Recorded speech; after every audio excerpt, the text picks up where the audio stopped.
क्या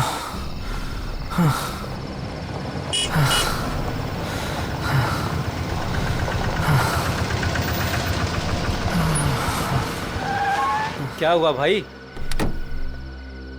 अरे क्या हुआ? कोई मदद चाहिए क्या? यार मेरी गाड़ी खराब हो गई है और मुझे ये बॉक्स कहीं पहुंचाना है। हाँ वो तो ठीक है, पर है क्या इसमें? इसमें एक बहुत ही अनमोल चीज है और वक्त पे कहीं पहुंचानी पड़ेगी। मेहरबानी होगी यार तुम्हारी। हाँ हाँ चलो बॉक्स रखो। थोड़ा हाथ लगवाओ। हाँ हाँ। अरे बड़ा भारी है भैया। उठाओ। इतना बड़ा बक्सा।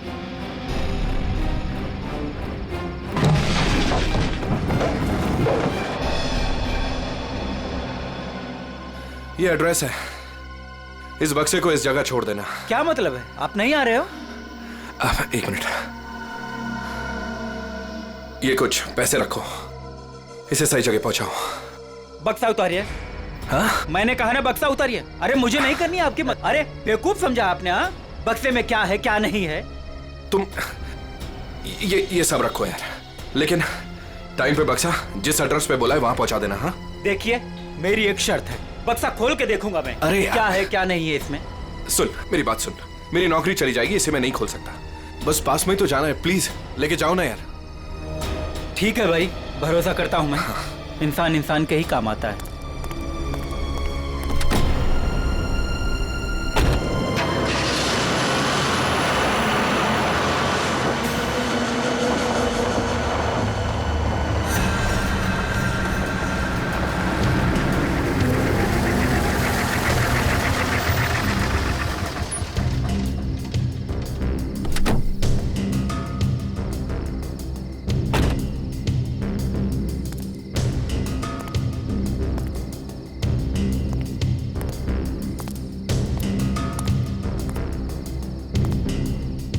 पता तो यही।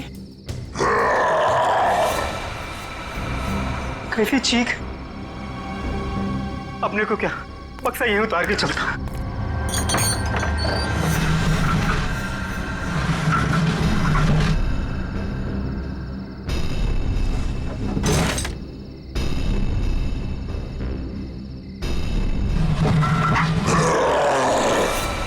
बक्से में से चीख!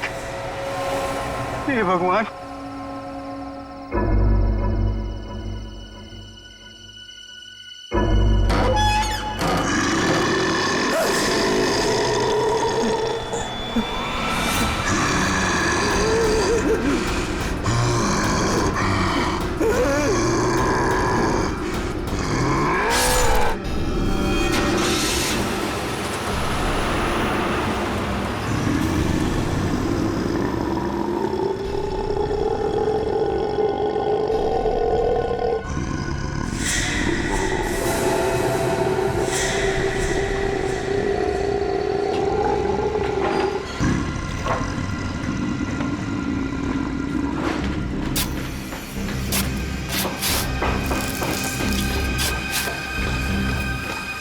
जरा जल्दी जल्दी हाथ पैर चलाओ तुम लोग सब लोग।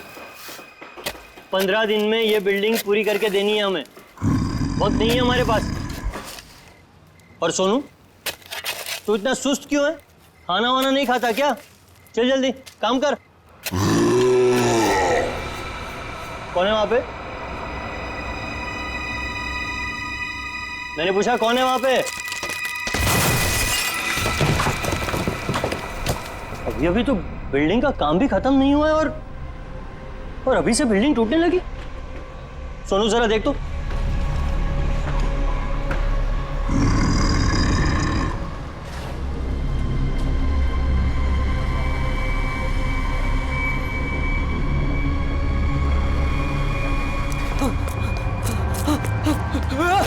भागो सब, भागो ऐसे सोनू, वरना सब मारे जाओगे। सोनू हुआ क्या? सब अरे हुआ क्या?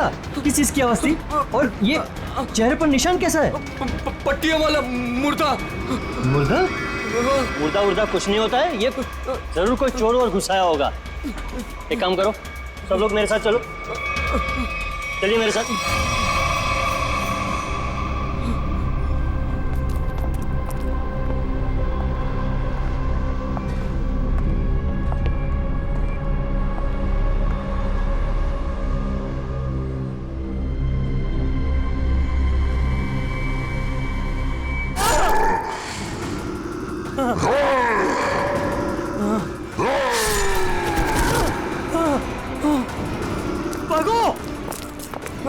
यहाँ से भागो, पट्टियों वाला मुर्दा, भागो।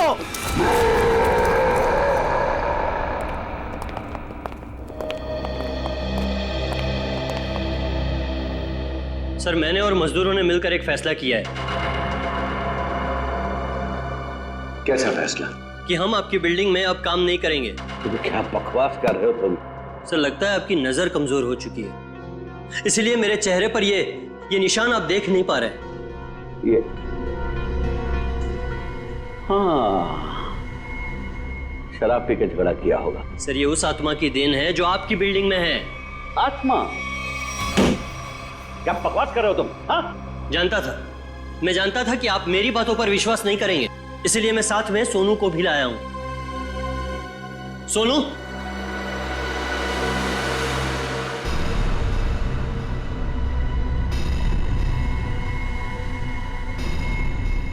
देखिए सर, बेचारा इतना घबरा गया है कि कुछ बोल नहीं पा रहा है। सोनू, ये सब क्या है? साहब, पट्टी वाला मुर्दा और कौन है इधर? कौन है? कौन है उधर?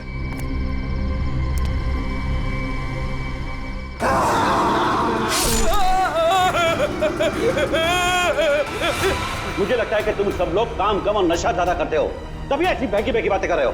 सर, अगर हमारी बातों पर यकीन ना हो तो कोई दूसरे मजदूर रख के क्यों नहीं देख लेते? जब वो अपनी आप बीती सुनाएंगे तब तो आपको विश्वास हो जाएगा ना। बिल्कुल रख लूंगा। इस शहर में मजदूरों की कोई कमी नहीं है। इस शहर में काम की भी कोई कमी नहीं है।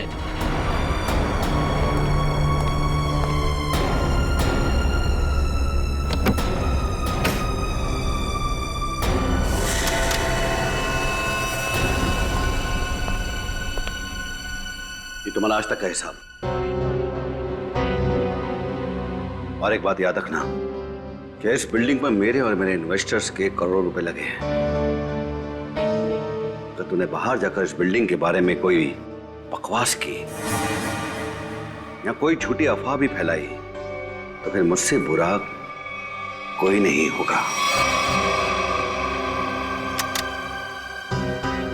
दिनेश, पैसे कोई पेड़ पे नहीं उगते, समझे? हाँ, और हम तुम्हारे फाइनेंसर हैं, कोई एटीएम मशीन नहीं कि जब दिल में चाहा कार्ड डाला और पैसे ले लिए। देखिए, आप लोग बेवजह भड़क रहे हैं। बेवजह? तुमने कमिटमेंट किया था, अब तक बिल्डिंग तैयार हो जाएगी, क्या हुआ? हाँ, चंदू, मैं बिरयानी बना रहा हूँ, कोई 2 मिनट में बनने वाला बर्गर नहीं। जब आप लोग बिल्डिंग की क्वालिटी देखेंगे तो आप लोगों को खुद ब खुद ये एहसास हो जाएगा कि आप लोगों का पैसा बिल्कुल सही जगह लगा है।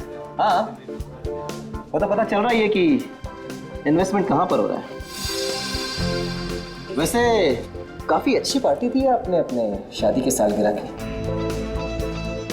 और नताशा, एक्सक्यूज मी, आप सॉरी सर, मैं आप लोग को तो अपनी फ्रेंड से मिलवाना ही भूल गई। Meet come. She is Tina, Swati. बस हमें किसी से नहीं मिलना। दिनेश, इस बार अगर तुमने जबान पलटी ना, 15 दिन मतलब 15 दिन, दैट फाइनल। हाँ, 15 दिन पक्का। और हाँ, 15 दिन से ज्यादा हुआ ना तो तुम्हारा घर और भाभी जी के गहने बेच करके अपने पैसे हम लोग वसूल लेंगे, समझा? अरे पक्का कहाँ? दिनेश सुनो ना। एक्सक्यूज मी, आपकी भाभी बुला रही है मन से। Excuse me. जल्दी आइए ना। क्या है? दिनेश देखिए ना, मार्केट में नया हार आया है, आप कभी लेकर देंगे मुझे ये? बस हार और गहने, इन चीजों के अलावा तुम्हारे लिए और कोई चीजें इंपॉर्टेंट है ही नहीं। पति जिए या मरे तुम्हें कोई फर्क नहीं पड़ता। मन तो करता है कि तुम्हारा गला दबा दूं। क्या बात है पापा, आप मम्मी पर इस तरह से क्यों चीख रहे हैं? मैंने सिर्फ सालगिरह का तोहफा मांगा था और ये ऐसे कर रहे थे मुझ पर। आशा, ये जो तुम्हारे ठाट बाट और ऐशो आराम है ना, वो केवल इसीलिए है क्योंकि तुम्हारा ये पति दिन रात गधे की तरह काम करता है। पापा, अगर आपके पास इतना ही पैसा है ना तो थोड़ा हम पर भी खर्च कर दो प्लीज। पहले तो आपने फ्लैट देने के लिए भी मना कर दिया, और अब जब मम्मी ने आपसे एक छोटा सा हार मांगा तो उसमें भी आपको दिक्कत है।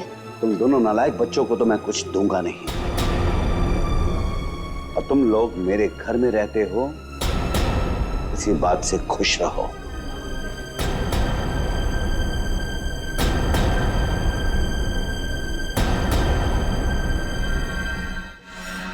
नहीं चाहिए मुझे नकली जेवर। जिंदगी भर मुझे नकली जेवर ही दिए हैं। एक छोटा सा हीरे का हार ही तो मांगा था मैंने।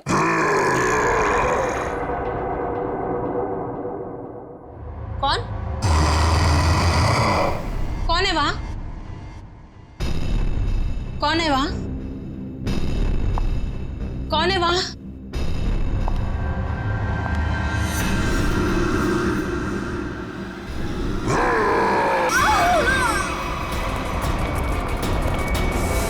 आशा, आशा, आशा, आशा, क्या मम्मी?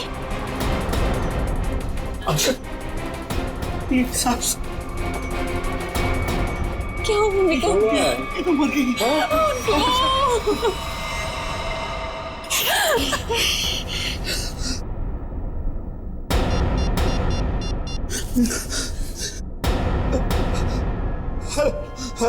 Hello, CID. सर, खून के निशान कॉरिडोर में यहाँ तक आए हैं और आशा जी की चप्पल। अपने आप को बचाने में बहुत स्ट्रगल किया होगा इन्होंने, पर खूनी ज्यादा ताकतवर निकला। Excuse me, excuse me. एक सेकंड, एक सेकंड।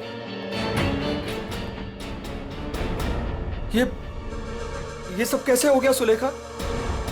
आज तो इतना शुभ दिन था, शादी के सालगिरह वाले दिन। आपकी तारीफ?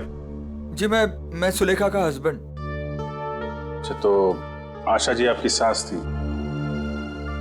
सास ससुर की एनिवर्सरी पार्टी में आप काफी लेट नहीं आ रहे हैं? वो बिजनेस मीटिंग में फंस गया था, इसलिए लेट हो गया। बस अभी पहुंचा हूं। ठीक है, इधर आ जाइए आप। दिनेश जी, आपको किसी पे शक है? कौन कर सकता है ऐसा काम? सर, मेरी वाइफ की किसी से कोई दुश्मनी नहीं थी। सर, मैं यही कह रहा हूँ कि दिनेश ने खुद ही अपनी बीवी का खून करवाया है। सर, हमने इसका झगड़ा सुना था। ये अपनी बीवी से कह रहा था कि मैं तुम्हारा गला दबा दूंगा। पति जिए या मरे, तुम्हें कोई फर्क नहीं पड़ता। मन तो करता है कि तुम्हारा गला दबा दूं। तो बकवास कर रहे लोग। अगर मैंने गुस्से में कुछ कह दिया तो इसका मतलब ये तो नहीं ना कि मैं सचमुच वो कर दूंगा। वैसे ऐसा हुआ क्या था कि आपको इतना गुस्सा आ गया कि आपने गला दबाने की धमकी दे दी, वो भी शादी की सालगिरह वाले दिन? सर, इसकी वजह भी ये लोग ही है। ये मेरे इन्वेस्टर्स हैं। अब मुझे एक पाई ऐसे देते हैं जैसे मुझ पर एहसान कर रहे हैं। तुम लोगों की मैं एक पाई चुका दूंगा, वो भी ब्याज सहित, समझे? तो दे दो ना। एक मिनट, बिजनेस की बातें मत कीजिए। यहाँ पे खून हुआ है।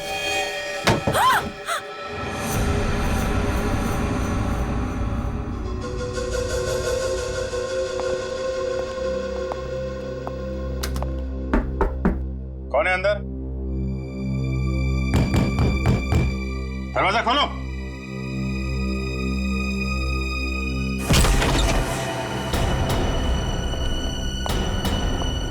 ओह माय गॉड, कौन है ये? सुनिए। छोटो, कौन हो तुम हैं? और यहाँ क्यों चुप के बैठी हो?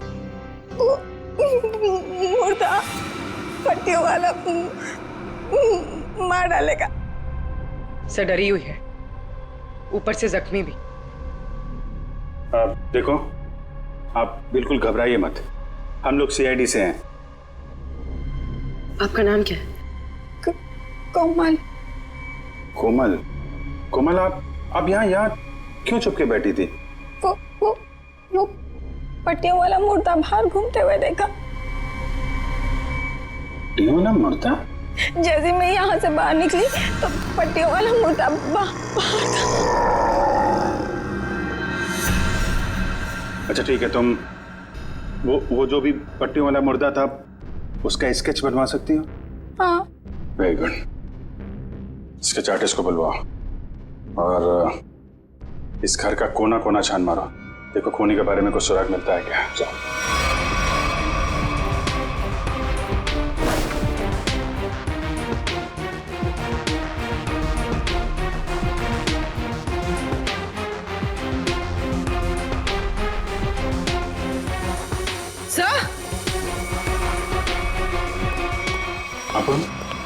सर, ये पट्टी मिली है।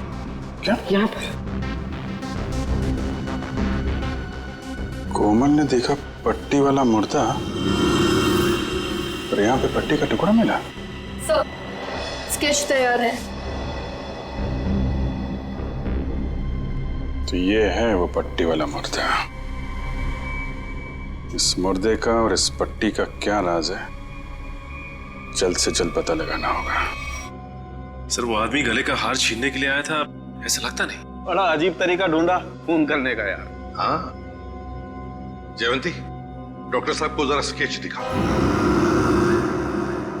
ये मम्मी की ड्रेस है। मम्मी मतलब माँ? मम्मी नहीं फ्रेडी, मम्मी। हजारों साल पहले जब इजिप्ट में राजा महाराजा मर जाते थे तो उनकी बॉडी को एम्बाम कर दिया जाता था। अलग अलग तरीके की सीक्रेट्स, दवाइयां, मरहम, बाम वगैरह लगा दिया जाता था उनकी बॉडी पर, और बाद में इन पट्टियों से उसे ढक दिया जाता था। इससे मम्मी सड़ती नहीं थी।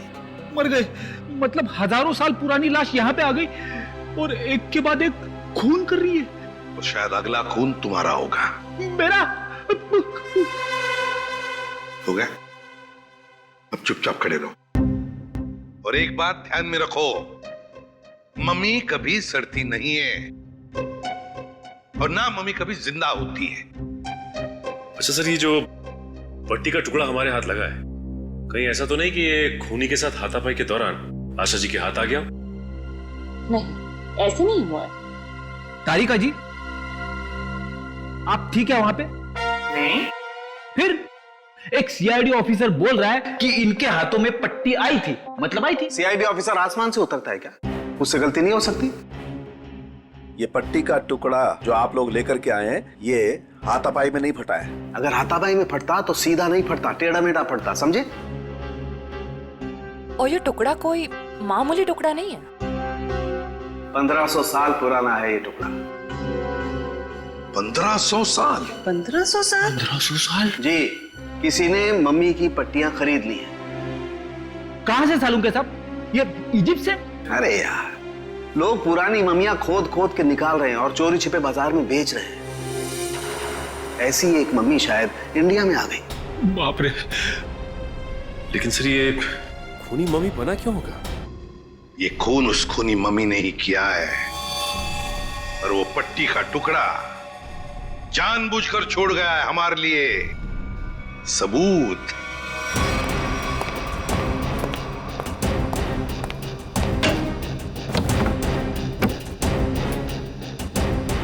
आज तो मैं इस मम्मी का काम तमाम कर दूंगा।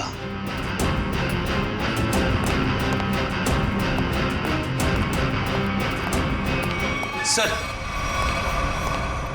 ये सोनू है, दिनेश की बिल्डिंग में काम करता है। अच्छा, सोनू साहब, कोई पैसा वैसा नहीं था दिनेश साहब के पास, कंगाल थे वो। एक मिनट, कंगाल थे वो, कोई पैसा वैसा नहीं था दिनेश साहब के पास, क्या मतलब क्या है? नहीं साहब, वो तो सर से लेकर पांव तक कर्जे में डूबे हुए थे, और उस बिल्डिंग की वजह से। और जब से उस पट्टी वाले मुर्दे ने हम लोगों पे हमला किया है, उस बिल्डिंग का काम भी बंद पड़ा हुआ है।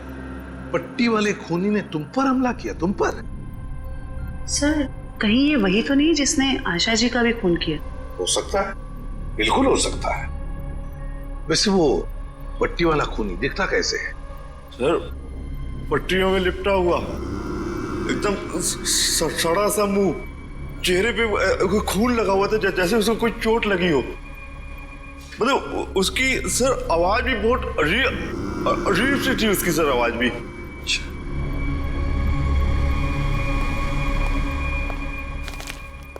एक मिनट, क्या वो ऐसा दिखता था? हाँ साहब, ये तो था वो। चलो ठीक है, तुम जा सकते हो। अगर जरूरत पड़ी तो हम तुम्हें फिर से बुला लेंगे। सर, ये जो कोई भी आशा जी का खून करने के लिए आया था, या तो पहले से मम्मी बन के आया था, या फिर पार्टी में आने के बाद उसने अपना हुलिया बदला है। सर, काम करते हैं, पार्टी का फुटेज देखते हैं।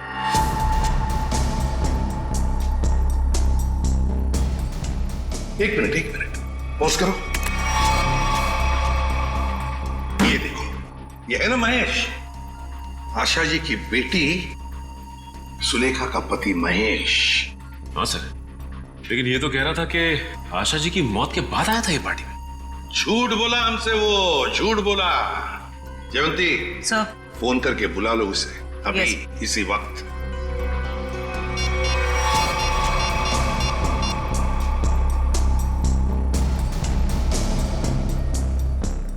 सर, फोन नहीं उठा रहा है। महेश फोन नहीं उठा रहा है। उसकी आधी कारस्तानी तो इसी से समझती है। रेडी, मोबाइल फोन रिकॉर्ड्स निकालो उसके।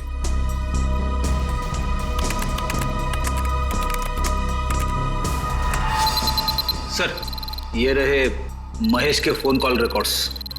40 बार फोन किया है एक ही नंबर पे।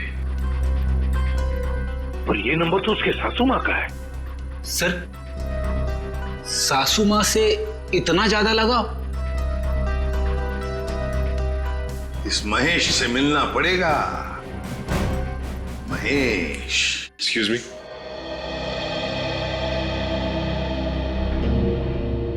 क्या महेश घर पे है इस वक्त? नहीं सर, महेश जी तो अभी घर पे नहीं है। लेकिन प्रॉब्लम क्या है सर? देखिए, महेश ने हम सबसे झूठ बोला। जब आपकी मां का खून हुआ उससे पहले ही महेश वहां मौजूद था। आपका मतलब है मेरे पति ने खून किया है? देखिए, हमें उस पर शक है। लेकिन सर वो ऐसा क्यों करेंगे? पैसों के लिए। पैसों के लिए किया होगा उसने। सब पैसों के लिए? लेकिन सारा पैसा तो डैडी के पास है। उन्होंने आज तक माँ को कभी कुछ नहीं दिया। तो फिर महेश जी जो क्यों हत्या करेंगे मेरी मॉम की? अब ये सब कुछ तो हमें महेश ही बताएगा। लेकिन हाँ, अगर महेश आपसे कांटेक्ट करता है तो हमें खबर कीजिए। तो फ्रेडी, इस महेश का मोबाइल ट्रैक करो, सब पता चल जाएगा।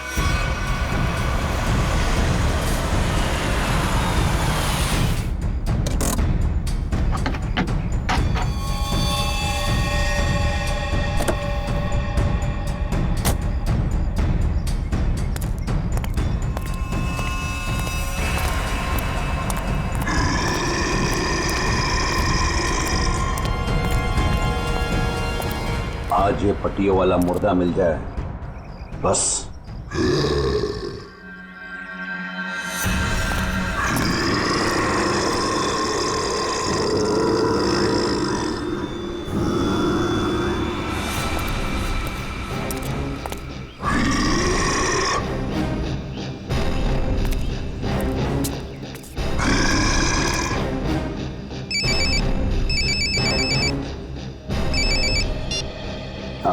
हेलो।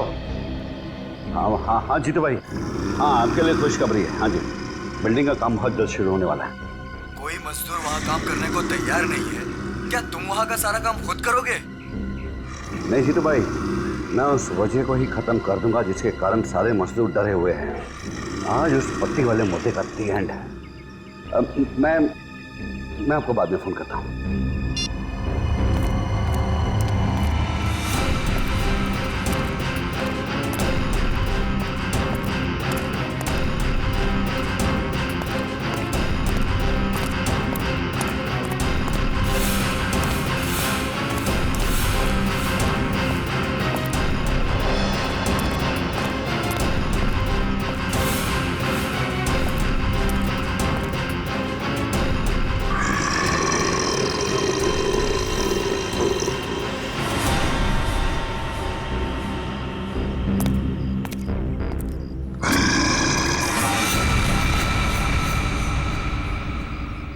आवाज आई,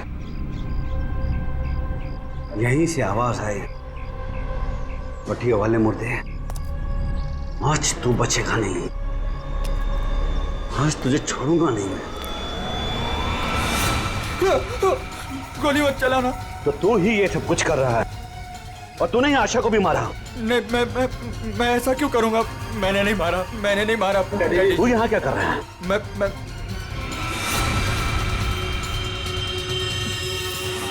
डैडी, वो आपके पीछे है। ना महेश, मैं तेरी किसी भी चाल में आने वाला नहीं। मैं सच कह रहा हूँ, वो पट्टी वाला मुर्दा आपके पीछे ही है।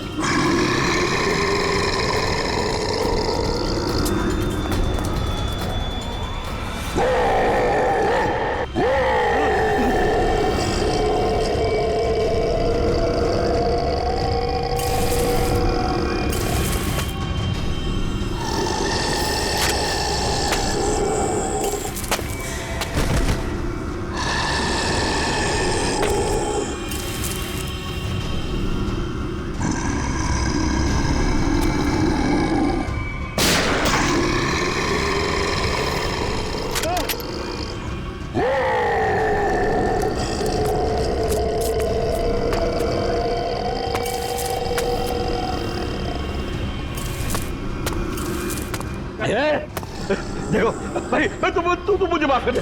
मुझे क्यों मैं पीछे मैं पीछे पीछे पीछे कुछ भी नहीं है, देखो।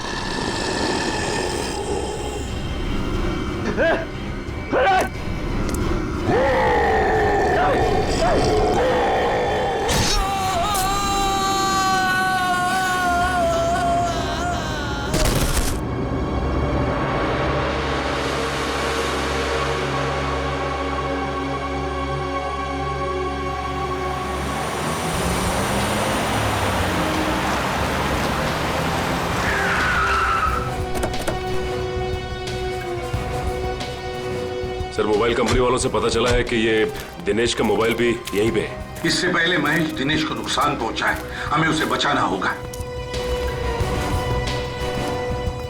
अरे सर, दिनेश, चलो देखते हैं।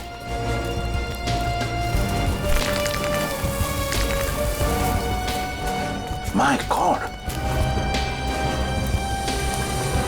ये तो जिंदा है। सर जी, जल्दी से एम्बुलेंस बुला, जल्दी। फ्रेडी, जयवंती, देखो आसपास। Yes sir.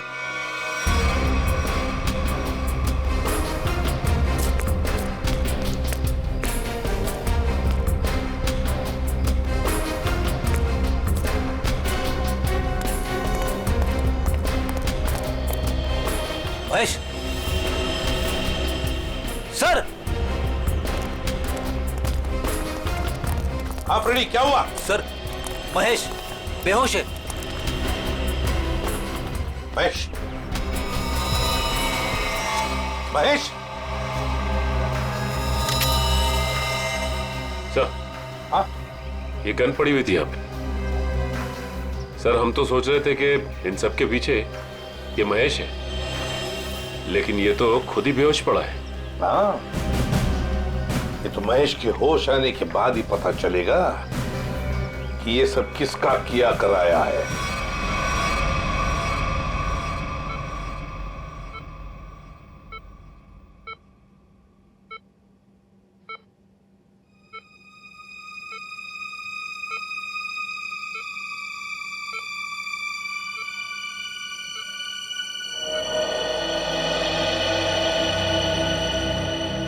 डॉक्टर साहब, अब कैसी तबीयत है मेरे पापा की? फिलहाल इनकी तबीयत नाजुक है, अभी कुछ भी कहना मुश्किल है। 48 घंटे ऑब्जर्वेशन में रखेंगे, फिर देखते हैं क्या करना है। Okay, excuse me. मैं कभी सोच भी नहीं सकती कि मेरा पति इतना घिनौना मुजरिम निकलेगा। पहले तुमने मेरी माँ को मार दिया और अब मेरे पापा पे तुमने हमला किया। ये तुम क्या कह रहे हो सुलेखा? देखो, मैंने ऐसा कुछ भी नहीं किया है। मैं निर्दोष हूँ, बेकसूर हूँ। मैं हर मुजरिम यही कहता है कि उसने कुछ नहीं किया, वो निरपराध है। लेकिन सारे सबूत उसी आदमी की तरफ उंगली उठाकर कह रहे हैं कि ये इस आदमी ने किया है, और वो आदमी है तुम।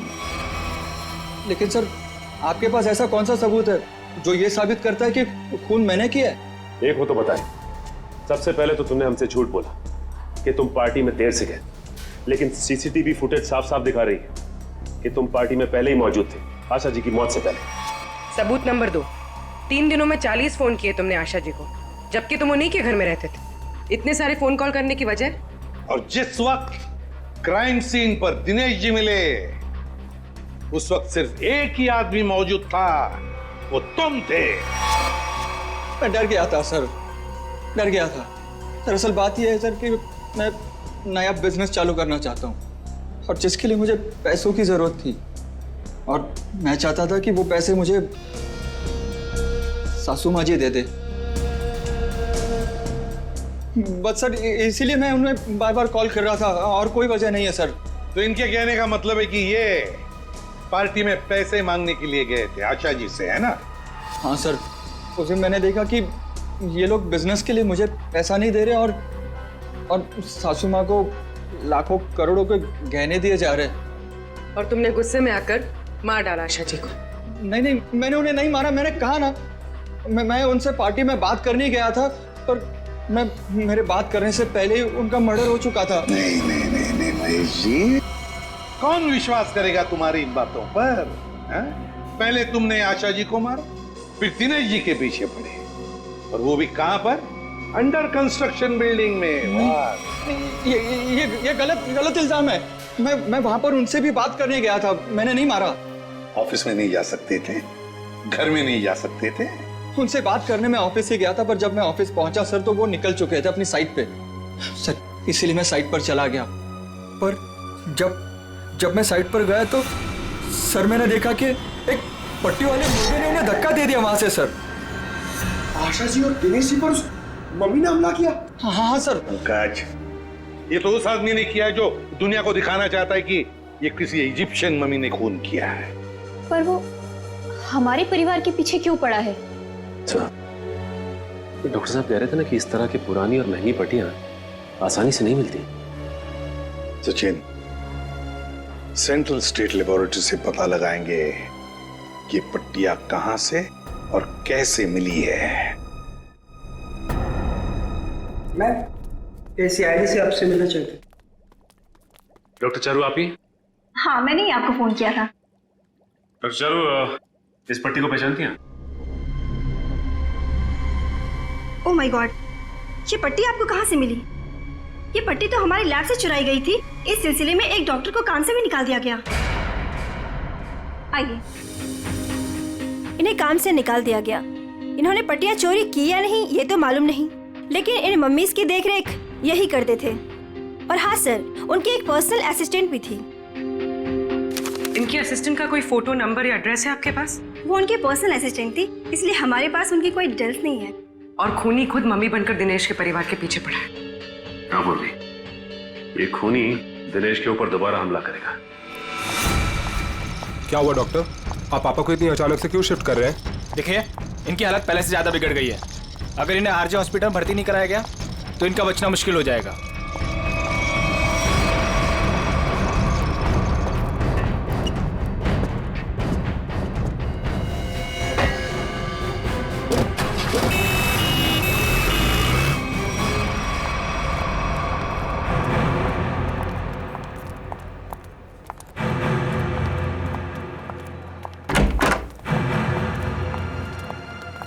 दिनेश जी तो कहीं दिखाई नहीं दे रहे यहाँ पे। वही तो, चलो देखते। अरे डॉक्टर साहब। हाँ जी। ये पेशेंट मिस्टर दिनेश का है? हाँ जी, उनको तो डिस्चार्ज दे दिया है। क्या मतलब तबीयत सुधर गई थी उनकी? नहीं, तबीयत तो नाजुक ही थी, पर उनके परिवार वालों को शायद भरोसा नहीं था कि उनका यहाँ अच्छा इलाज होगा। तो उन्होंने दूसरे डॉक्टर को फोन किया और वो यहाँ से दूसरे हॉस्पिटल ले गए। कौन से hospital? RJ hospital. RJ hospital, उसका नंबर तो होगा ना यहाँ पर? हाँ जी, रिसेप्शन पे होगा। चलिए आइए बात करा देता हूँ।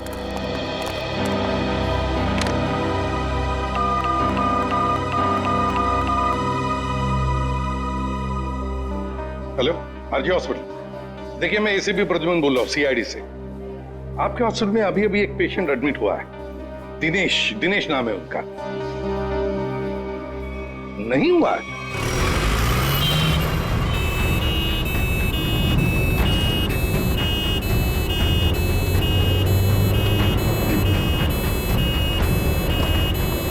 काम हो गया बॉस, तीर कमान से निकल चुका है। आप निशाना तैयार रखो।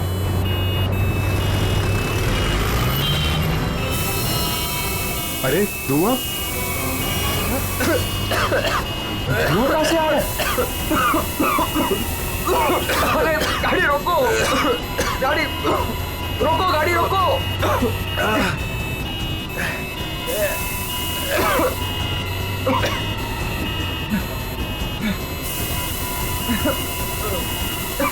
धुआं बढ़ते ही जा रहा है ये।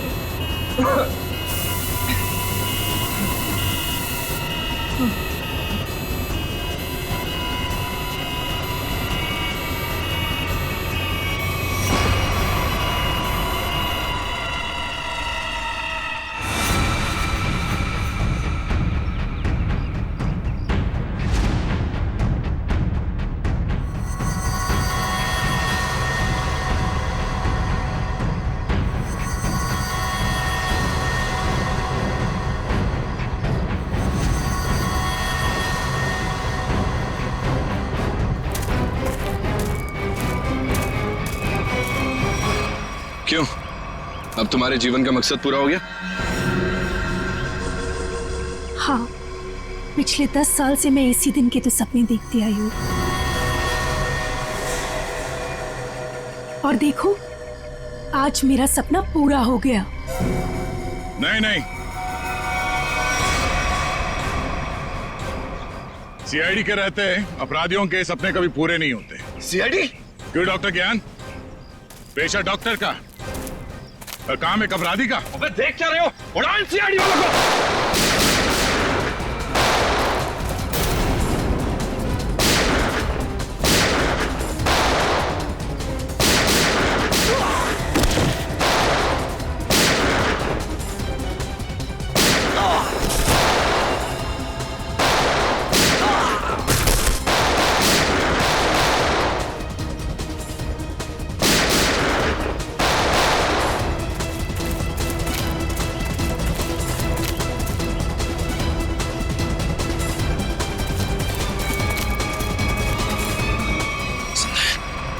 सबके सब बेहोश हैं, इनको होश में आना पड़ेगा।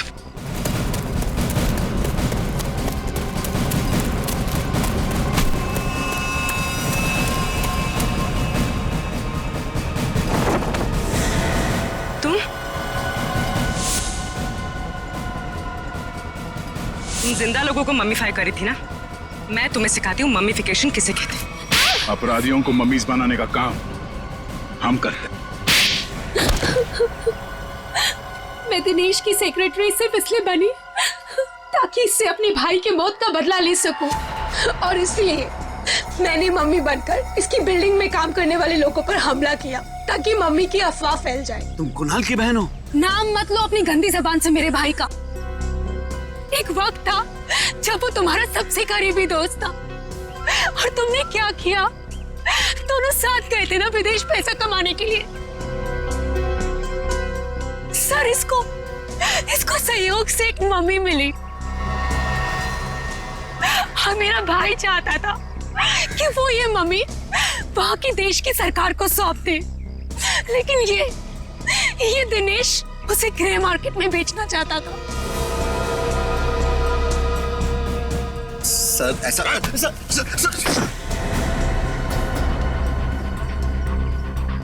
जब कुणाल ने कहा कि वो पुलिस के पास जाएगा तो मैंने उसे मारकर जमीन में गाड़ दिया और मम्मी बेचकर अमीर बन गया। वाह, बहुत अच्छा काम किया तुमने। पैसों के लालच में तुमने दोस्ती को जमीन में गाड़ दिया। मुझसे गलती हो गई सर, मुझे माफ कर दीजिए आप। अब ये तो समझ में आ गया कि तुमने नताशा को नौकरी पे इसलिए रखा क्योंकि तुमने कुणाल की बहन को देखा नहीं था। अगर ये बात समझ में नहीं आई कि डॉक्टर ज्ञान इस सब में तुमने इसका साथ कैसे दिया? मैंने ये सब पैसे के लिए किया। पैसों के लिए अपराध के दलदल में कूद गए तुम। और नताशा, तुम्हें पता कैसे चला कि तुम्हारे भाई का खून इस दिनेश ने किया?